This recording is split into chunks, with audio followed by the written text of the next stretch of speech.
বন্ধু, ছবি আঁকার সময় তুমি কি ভুল সরঞ্জাম ব্যবহার করছো জানো কি? ছবি আঁকার সময় তুমি কি ড্রয়িংয়ের মৌলিক নীতিগুলি মেনে ড্রয়িং করো? তুমি ভুল গাইডলাইন অনুসরণ করে ছবি আঁকা শিখছো না তো? তুমি কি প্রথম থেকেই ছবিতে বেশি ডিটেলিং করো? তুমি ছবি আঁকার সময় বারবার রাবার ব্যবহার করো না তো? ড্রয়িং করার সময় তুমি পেন্সিল কোনখানে ধরো? বন্ধুরা, এই রকমের মোট 15টি বিষয় জানবে আজকের ভিডিওতে, বিগিনাররা যেগুলো প্রায়ই ভুল করে থাকে। ভিডিওটি মন দিয়ে দেখো আর জেনে নাও এর মধ্যে তুমিও কোন কোন ভুলগুলো করো ছবি আঁকার সময়। বন্ধুরা, সম্পূর্ণ অঙ্কন শিক্ষা বিগিনার টু অ্যাডভান্স কোর্সের আজ দ্বিতীয় ক্লাস। আমরা যখন কোনো ক্লাসে ছবি আঁকা শিখি তখন আমরা শুধু নতুন নতুন টেকনিক, ম্যাটেরিয়ালের ব্যবহার ইত্যাদি শিখি। সাময়িকভাবে নতুন নিয়মগুলো জানলেও সেগুলো আয়ত্ত করা অনেক সময় বেশ কঠিন হয়ে পড়ে। উদাহরণ, তুমি যদি বব রসের অয়েলে ল্যান্ডস্কেপ পেন্টিংয়ের ভিডিও দেখো, তাহলে তুমি তৎক্ষণাৎ ওই ল্যান্ডস্কেপ পেন্টিং করার পদ্ধতিটি বা ম্যাটেরিয়ালগুলি জেনে যাবে। মনে হবে খুবই সহজ, কিন্তু তুমি যখন নিজে ওই রকম আঁকতে যাবে তখন দেখবে বব রসের মতো অত সহজে তুমি আঁকতে পারছো না, বা তোমার ল্যান্ডস্কেপে বব রসের মতো এরিয়াল পার্সপেক্টিভ ফুটে উঠছে না। জিনিসটা সহজে শিখে গেলেও কেন আমরা সহজে আঁকতে পারি না? এর কারণ হলো বিগিনারদের মধ্যে থাকা সুপ্ত বদ অভ্যাসগুলো। মনে করো তুমি সুগন্ধ আতপ চাল, চিনি, বাতাসা, গরুর খাঁটি দুধ দিয়ে ক্ষীর বানাচ্ছ, আর তোমার মধ্যে লেবুর রস দিয়ে শরবত বানানোর অভ্যাস আছে। তুমি অভ্যাসবশত ক্ষীরেও সামান্য 2 ফোঁটা লেবুর রস ফেলে দিলে, তাহলে সেই ক্ষীরের অবস্থা কি হবে তোমরা বুঝতেই পারছো।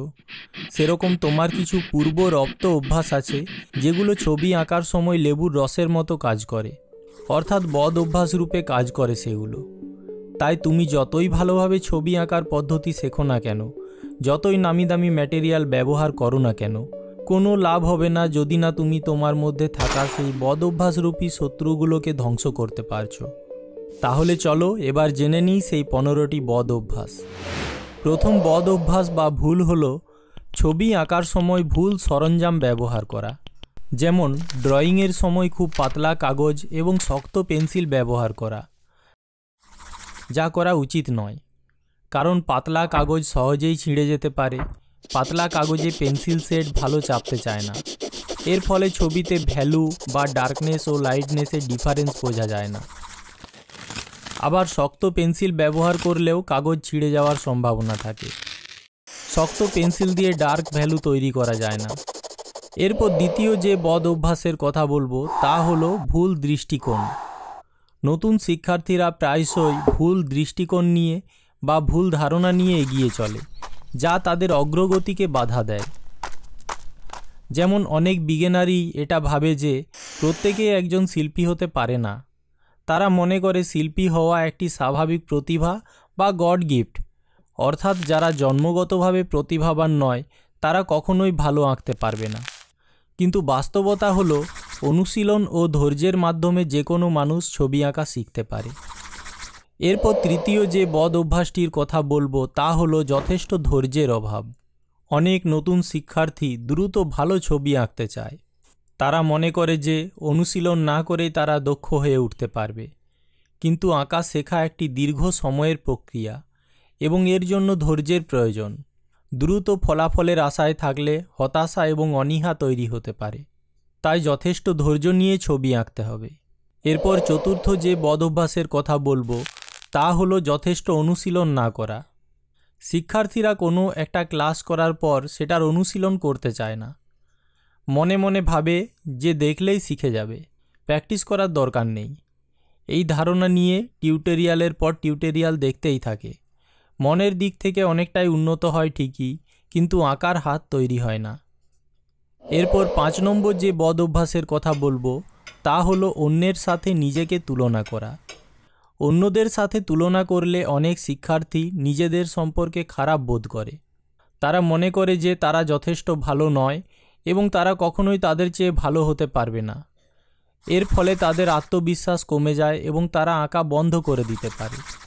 নিজেদেরকে অন্যদের সাথে তুলনা করলে শিক্ষার্থীদের মধ্যে অস্বাস্থ্যকর প্রতিযোগিতা তৈরি হতে পারে। তারা একে অপরের প্রতি প্রতিযোগিতা করতে শুরু করতে পারে এবং তারা আঁকার আনন্দ ভুলে যেতে পারে। 6 নম্বর বদঅভ্যাস হলো পর্যাপ্ত সময় না দেওয়া। নতুন শিক্ষার্থীরা এটা ভাবেই না যে ছবি আঁকা শেখাটা হলো একটা দীর্ঘমেয়াদী প্রক্রিয়া। এর জন্য যথেষ্ট সময় দিতে হয়। প্রতিদিন আঁকার জন্য কিছুটা করে সময় বরাদ্দ করা দরকার, কিন্তু অনেকেই সেই সময়টুকু দেয় না। এরপর 7 নম্বর যে বদ অভ্যাসের কথা বলবো তা হলো মজা না করা। যদি শিক্ষার্থীরা ছবি আঁকার সময় মজা না করে তাহলে তারা আঁকার জন্য অনুপ্রাণিত বোধ করতে পারে না। তারা মনে করতে পারে যে এটি একটি কঠিন এবং ক্লান্তিকর কাজ। এর ফলে তারা অনুশীলন করতে অনীহা বোধ করতে পারে এবং তাদের দক্ষতা উন্নত করতে পারে না। তাই বন্ধুরা, আনন্দের সাথে ছবি আঁকো, মনকে কষ্ট দিয়ে নয়। এরপর 8 নম্বর যে বদ অভ্যাসের কথা বলবো তা হলো সোজা রেখা টানতে ভয় পাওয়া। অনেকেই সোজা রেখার বদলে ছোট ছোট টুকরো টুকরো লাইন দিয়ে ছবি আঁকতে থাকে। সোজা রেখা টানতে ভয় পায়, কিন্তু সোজা রেখা আঁকা শেখার জন্য খুব গুরুত্বপূর্ণ, কারণ এটি শিক্ষার্থীদের তাদের চিত্রগুলিতে অভিব্যক্তি যোগ করতে সাহায্য করে। উদাহরণস্বরূপ, তারা সোজা রেখা ব্যবহার করে দ্রুত গতির অনুভূতি তৈরি করতে পারে, অথবা তারা সোজা রেখা ব্যবহার করে শান্তির অনুভূতি তৈরি করতে পারে। এরপর 9 নম্বর যে বদ অভ্যাসের কথা বলবো তা হলো ছোট থেকে শুরু না করে জটিল বিষয় আঁকা। যদি শিক্ষার্থীরা তাদের দক্ষতার চেয়ে বেশি জটিল বিষয় আঁকতে চেষ্টা করে তাহলে তারা দ্রুত হতাশ বোধ করতে পারে। তারা মনে করতে পারে যে তারা কখনোই ভালো আঁকতে পারবে না এবং তারা অনুশীলন বন্ধ করে দিতে পারে। যদি শিক্ষার্থীরা তাদের দক্ষতার চেয়ে বেশি জটিল বিষয় আঁকতে চেষ্টা করে তাহলে তারা অনেক সময় নষ্ট করতে পারে। তারা এমন চিত্রগুলিতে কাজ করতে পারে যা তারা কখনোই সম্পূর্ণ করতে পারবে না। এরপর 10 নম্বর বদ অভ্যাস হলো আলো ছায়া না বুঝে ছবি আঁকা। আলো ও ছায়া ব্যবহার করে শিল্পীরা তাদের চিত্রগুলিতে সামঞ্জস্য তৈরি করতে পারে। উদাহরণস্বরূপ, তারা নিশ্চিত করতে পারে যে চিত্রের সমস্ত বস্তু একই আলোর উৎস দ্বারা আলোকিত হচ্ছে। যদি শিক্ষার্থীরা আলো ও ছায়া ব্যবহার না করে তাহলে তাদের চিত্রগুলিতে অসঙ্গতি থাকবে। অনেক সময় শিক্ষার্থীরা একই ছবিতে একাধিক আলোর উৎস দেখিয়ে ফেলে। আলো ও ছায়া কিভাবে কাজ করে তা বুঝতে প্রাকৃতিক দৃশ্য পর্যবেক্ষণ করো। বিভিন্ন সময়ে এবং বিভিন্ন আবহাওয়ায় বিভিন্ন বস্তু কিভাবে দেখায় তা লক্ষ্য করো। অন্যান্য শিল্পীদের কাজ অধ্যয়ন করো যারা আলো ও ছায়া দক্ষতার সাথে ব্যবহার করে। 11 নম্বর বদ অভ্যাস হলো সঠিক অনুপাত ভুল করা। অনুপাত মানে হলো সঠিক পরিমাপ। ভারতীয় শিল্পের ষড়ঙ্গতে যাকে প্রমাণ বলা হয়েছে। রূপভেদা প্রমাণানি ভাব ও লাবণ্য যোজনম। প্রমাণ বলতে বোঝানো হয়েছে চিত্রের বিভিন্ন অংশের সঠিক অনুপাত। যদি একজন চিত্রশিল্পী একজন মানুষের চিত্র আঁকেন তাহলে তাকে অবশ্যই শরীরের বিভিন্ন অংশের সঠিক অনুপাত বজায় রাখতে হবে। যদি মাথা খুব বড় বা পা খুব ছোট হয় তাহলে চিত্রটি অস্বাভাবিক দেখাবে। যদি একজন চিত্রশিল্পী একটি ল্যান্ডস্কেপ আঁকেন তাহলে তাকে অবশ্যই পাহাড়, গাছপালা এবং ঘরবাড়িগুলির সঠিক আকার এবং অনুপাত বজায় রাখতে হবে। যদি পাহাড়গুলি খুব ছোট বা গাছপালা খুব বড় হয় তাহলে চিত্রটি বাস্তবসম্মত দেখাবে না।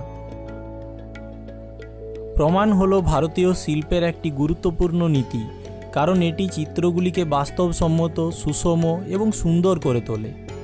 এটি শিল্পীদের তাদের চিত্রগুলিতে অভিব্যক্তি এবং আবেগ প্রকাশ করতেও সাহায্য করে। কিন্তু বেশিরভাগ বিগিনাররা এই অনুপাত বা প্রমাণ ব্যাপারটা মাথায় না রেখেই ছবি আঁকে। এরপর 12 নম্বর ভুল হলো ডিটেলিং বেশি পছন্দ করা। আমি যখন প্রথম ছবি আঁকা শিখতাম তখন আমারও এই শুরুতেই ডিটেলিং করার খুব নেশা ছিল। একটা মুখের ছবি আঁকার সময় সঠিক ড্রয়িং, আলো ছায়া, ডার্কনেস লাইটনেস না ধরে স্কিনের টেক্সচারগুলো করা শুরু করে দিতাম। এর ফলে ফাইনালি একটা ভাসা ভাসা ছবি তৈরি হতো। প্রচুর খাটার পরেও ছবিটার মধ্যে প্রাণ ফুটে উঠত না, বা ছবির 3D ভলিউম ফুটে উঠত না। তোমরাও এই ব্যাপারটা মাথায় রেখো কিন্তু। এরপর 13 নম্বর ভুল হলো অনেক বেশি রাবার দিয়ে মোছা। অনেকেই প্রচুর পরিমাণে রাবারের ব্যবহার করে থাকে। বারবার মোছার ফলে কাগজটা নষ্ট হতে শুরু করে, আর অতিরিক্ত মোছার অভ্যাস থাকলে এক চান্সে কাজ করার দক্ষতাও তৈরি হয় না। পরবর্তী সময় মোছা যাবে না এরকমের ম্যাটেরিয়াল যেমন পেন দিয়ে ছবি আঁকতে দিলে তখন আর সে পারে না। এরপর 14 নম্বর বদ অভ্যাস হলো পেন্সিল দিয়ে ছবি আঁকার সময় পেন্সিলটাকে একেবারে গোড়ায় ধরা। এইভাবে ছবি আঁকার সময় পেন্সিল 4 আঙ্গুল উপরে ধরতে হয়। পেন্সিল গোড়ায় ধরলে লাইন বা শেডগুলো বেশি ডার্ক হয়ে দাঁড়ায় আর লাইনের মধ্যে গতি তৈরি হয় না, কারণ এক চান্সে পেন্সিল বেশি দূর ঘোরানো যায় না। কিন্তু 4 আঙ্গুল উপরে ধরলে পেন্সিলটাকে অনেক বেশি মুভমেন্ট করানো যায় সহজে। আর 15 নম্বর বা সব শেষ যে ভুলটা বিগিনাররা করে তা তারা নিজেরাই বুঝতে পারে না, সেটা হলো ভুল গাইডলাইন অনুসরণ করা। অর্থাৎ ভুল টিউটোরিয়াল ভিডিও দেখা বা যে শিক্ষকের কাছ থেকে আঁকা শিখছে সেই শিক্ষকের যদি সঠিক জ্ঞান না থাকে তাহলে তিনি নতুন শিক্ষার্থীদেরকে ভুল পথে গাইড করেন, ভুল পদ্ধতি শেখান। কিন্তু সমস্যা হলো এই ভুলটা বিগিনাররা ধরতেই পারে না বা ধরা সম্ভবও নয়। আমি এর আগের ক্লাসে আলোচনা করেছি কিভাবে আঁকা শেখা শুরু করবে, কি শিখতে হবে, কি শিখলে তুমি সত্যিকারের শিল্পী হয়ে উঠবে। অর্থাৎ একটা সঠিক এবং সম্পূর্ণ গাইডলাইন দেওয়া হয়েছে ওই ভিডিওটিতে। সুতরাং ওই ভিডিওটি যদি দেখে থাকো তাহলে অবশ্যই তোমরা এই সমস্যা থেকে কিছুটা হলেও বাঁচতে পারবে।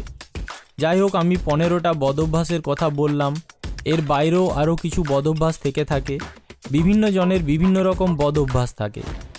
এবার তুমি দেখে নাও তোমার মধ্যে কোন কোন বদঅভ্যাস রয়েছে, আর থাকলে সেটা ত্যাগ করার চেষ্টা করো।